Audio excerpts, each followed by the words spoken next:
Thank you for coming on the show, definitely, Nikki. I'm glad to have a conversation with you. We have a lot of private conversations, but I'm glad to take some of this public. I didn't mention how much you love battle rap. I mentioned a little bit when I was introducing you, like your accolades in the battle rap community, but Hmm. you were someone who, this is something that I didn't know about you for a long time. Like by the time you got all up in the battle rap spaces, I I didn't know. You know what I'm saying? So how did you get so involved in battle rap, and why are you so involved in it? This new era of battle rap, right?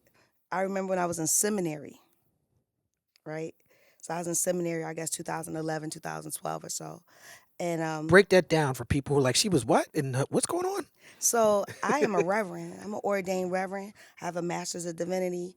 I've always been spiritually based. I consider myself a pluralist. I'm a Christian, but I consider myself a pluralist because I think God is bigger than religion. Mhm. So the language that God has revealed Himself to me or herself to me is through Christianity. But I don't dismiss God through anything else, whether it's Yoruba, whether it's God is a cultural thing, Mhm. understanding. And so when I went to seminary because I wanted to write better. Mhm. I wanted to write children's book. I wanted to write stuff like Chronicles of Narnia Mhm. Hmm. for black kids Wow. now, right? Wow. That's dope. So Chronicles of Narnia is actually a way to introduce people to Christianity, Mm. right? The whole thing about the The lion, lion, yeah. Lion of Judah, and the lion goes back to his father over there past the sea or whatever. Hmm. So it's all of these concepts of how you understand God. So I was like, oh, I want to be smart, but I want to say stuff that is accurate. And I Mm. don't want to just rely on the Bible, right? So I wouldn't go to a lawyer that didn't go to law school, and I wouldn't go to a doctor that didn't go to medical school. So I was like, I can't be a spiritual or religious thought leader if I don't go to seminary and really unpack why you believe what you believe. And so while I was there, I'm still loving him. I'm seeing. My husband was like, "Yo, look at this cat called the Saga. He's a Christian battle rapper." Hmm. So I was like, "Oh." And I'm watching it. So we all. I grew up. I worked at Trackmasters years ago with this cat named Punch, in words, and they was Punch. Shout out to Punchline. That's yeah, Punch. They were and we battle was just rappers. talking about what I tell you, I Tef. I I said was punch is everywhere. I was telling Kweli that I felt like Punch is a legend that us non-New Yorkers don't get to see a lot. Yeah, he's like Forrest Gump in a lot of ways. He's everywhere. So they were battle rappers. I remember they got excited about Eminem getting on. So I always was in love with battle rap. And so when he sent me the Saga stuff, it was like a whole like rabbit hole. I'm just going in, and then I'm seeing people I knew. Like Beasley used to work at Sony Music with Shout me. out to Beasley. So you know what Me I'm and him saying? went to the Million Man March together. He told Wow, me that. Yeah, man. that's a I seen crazy it wasn't we didn't factoid. plan that. I just seen him on the journey, and I was like, I knew him from the hip hop spaces. So me and him went on that journey together. He had A when long we're time before Smack or whatever. That's well crazy. before then, but he was talking about Forte, and he brought Mm. that, and then he brought up, Rest he's in like peace, John Forte. he's like people don't. That's right, rest in peace. He was like, people don't realize that I'm actually plugged in with everybody. I was at the Million Man March with Kweli. So I said, that makes sense. Yeah, man. That makes sense. Very Pe- Kweli You know what? people. People would have never known that if we didn't do this podcast. Exactly. Because where else we gonna talk about something like that? Shout out to Beasley. Yeah, shout out to Beasley. Wow. And so, all right. So my first battle rap event was Keith Murray versus Okay, come on with it. Come on with it. from Onyx, Fredro. Fredro. I seen that on the internet. I was was there? there. Okay. The funniest things ever. What year was this? 16, maybe 15, 16. And these dudes was like, were they the icons that we know them to be? Yeah, yet? no, this was after the success.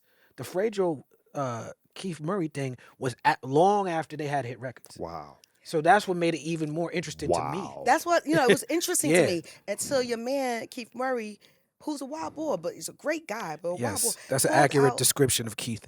a Jamaican hat with the Rastafarian locks and Frederick was so mad because he'd been getting trained by Loaded Lux and he was all Right. serious. So that was, and then was all kinds of funny things happening, like the stage was falling. I was like, oh, I love this because this reminded me of hip hop in the '90s where they was just trying to get off, right? Just trying to, where the bars, because it was other rappers too, so it was the bars mattered more than anything else. And so that right there got me like. Then I saw Beasley. He was like, "What you doing here?" I was like, "What you doing?" He said, "I own this." I said, "Bam!" And so, and then he kept trying to get me to come out to events, and I was like, "I'm good. Yeah. I see it on. I'll see it on YouTube. I'm okay." You Right? just said a lot though. That whole I do this with him a Yeah. lot because he has the habit of doing this. Like a casual story to him is something that's very mind blowing to other people, and you just kind of just did that just now. So you were at a battle. Let's break this down because nowadays Hmm. folks need backtrack style conversation when it comes to facts. Hmm. So you said your first battle rap event, Keith Murray, Hmm. and am I correct when I say Fredro Starr from Onyx? Hmm. Wow. My first this era battle rap. Okay. And this is where you reconnected with Beasley. Hmm. And Big T, Mm-hmm. Big T had fell, Mm-hmm.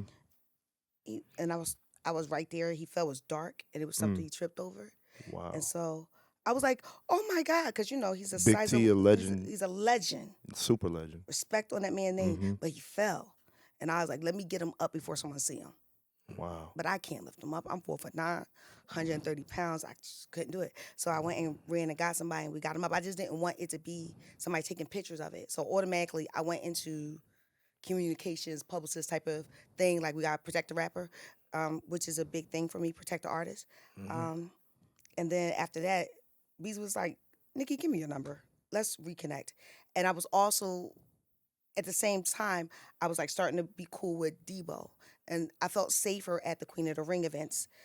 So Bees was like, "Why would you go to theirs and not mine? And I'm your friend." What made you feel safer at the Queen of the Ring events? They were women, but guess what? They fought a lot. So maybe I was wrong. Like, Yeah. I wasn't at. That's part of the reason Yeah. I asked that because I'm a big Queen of the Ring fan, and especially in the early conception of Queen of the Ring, they were coming in there with legit feuds. I thought the girls, because they're girls, go to their thing. And it was, Clearly, you've never been to a lesbian nightclub. I have, yeah. Which side